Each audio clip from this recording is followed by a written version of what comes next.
تخيل، والموسم الثاني شعارنا تخيل أكثر.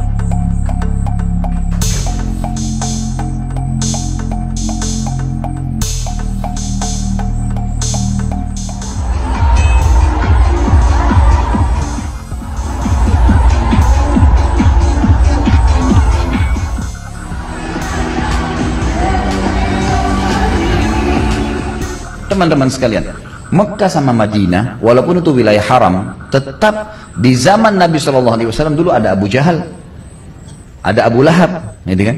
Dan jangan lupa ada Abu Bakar, ada Umar, gitu kan? Artinya sekarang ada orang di Mekah teman-teman nggak sholat, ada. Depannya Ka'bah nggak sholat, ada. Gitu kan? Ada yang di Saudi, saya sampai kaget dibilang sama dosen saya, ini di Saudi Khalid tapi nggak pernah haji, tinggal naik mobil saja, biayanya berapa tapi nggak pernah haji. Hidayah. Ada orang yang mati dalam keadaan tidak sholat, ada. Tapi dulu jangan lupa, ada juga orang yang seperti yang luar biasa seperti Abu Bakar dan Umar yang ibadah yang luar biasa, ada. Jadi di mana-mana di muka bumi ini akan seperti itu, akan ada buruk dan baik, tapi kita harus sportif.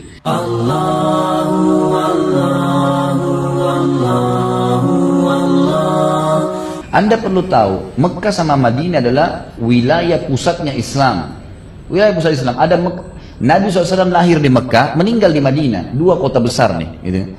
Apapun yang berhubungan dengan bisa mencoreng kedua kota ini pasti mereka buat. Pasti mereka buat.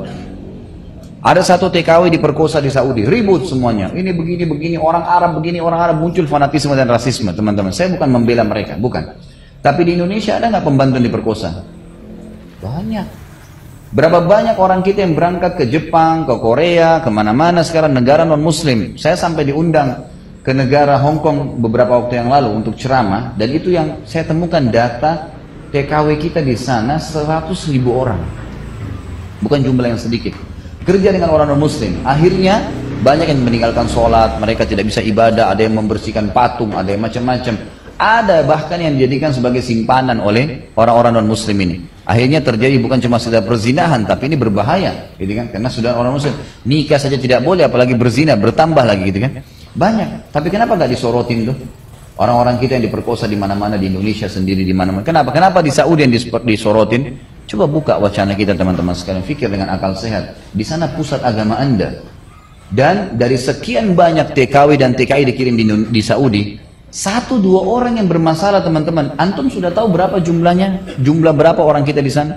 Waktu di Jeddah ditangkap saja yang tidak punya izin tinggal 9.000 orang. Yang tidak punya izin tinggal sudah tinggal 10 tahun di Saudi, udah beli tanah, udah beli rumah di Indonesia, banyak. Itu baru satu kota, belum kota-kota yang lain tuh.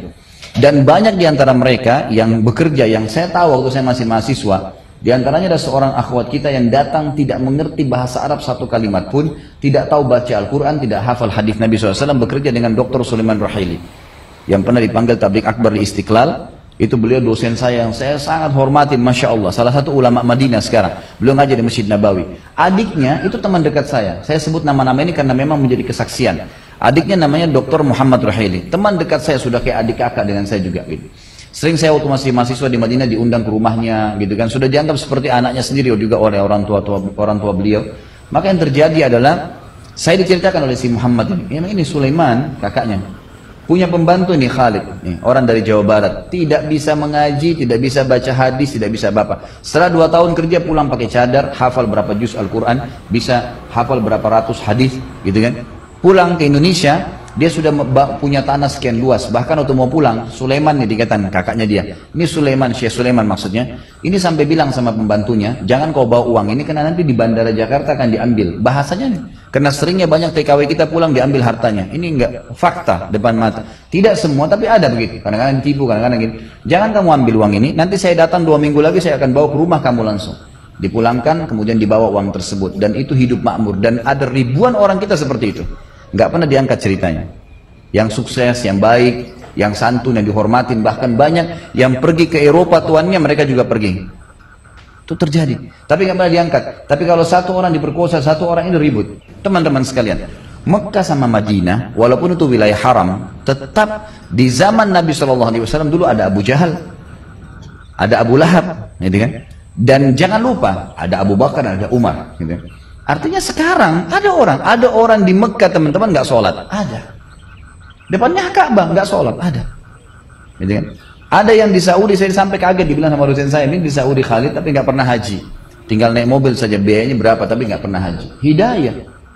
Ada orang yang mati dalam keadaan tidak sholat, ada. Tapi dulu jangan lupa, ada juga orang yang seperti yang luar biasa seperti Abu Bakar dan Umar yang ibadah yang luar biasa, ada.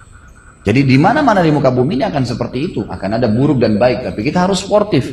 Yang saya heran, waktu Saudi sedang disorotin dengan keburukan-keburukan, dianggap ada begini, ada begitu, justru ada, saya sempat mendengarkan sepintas gitu kan, di informasi ada seorang wanita malah, Allah alam dia muslim atau tidak, tapi dia seorang pengamat politik, dan dia mengatakan, saya dengarkan statementnya sendiri, dia mengatakan kita ini tidak sportif.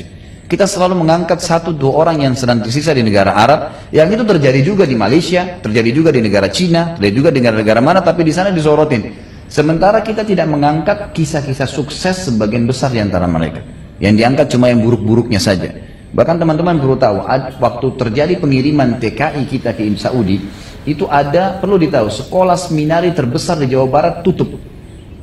Lembaga kristenisasi terbesar di Asia Tenggara di Jawa Barat tutup gara-gara selama ini mereka bagi sembako, orang banyak murtad. Setelah dikirim banyak TKI ke sana, mereka punya gaji tidak diterima lagi tuh berasnya, gulahnya, susunya, mereka malah beli tanah, beli ini, nggak jadi pemurtadan.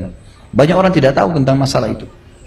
Jadi ada sisi negatif positifnya, ada orang manusia dimanapun orang berbuat kejahatan gitu kan, tapi jangan tidak sportif untuk menilai mana baik buruknya. Ini bukan masalah pembelaan, tapi saya cerita apa adanya.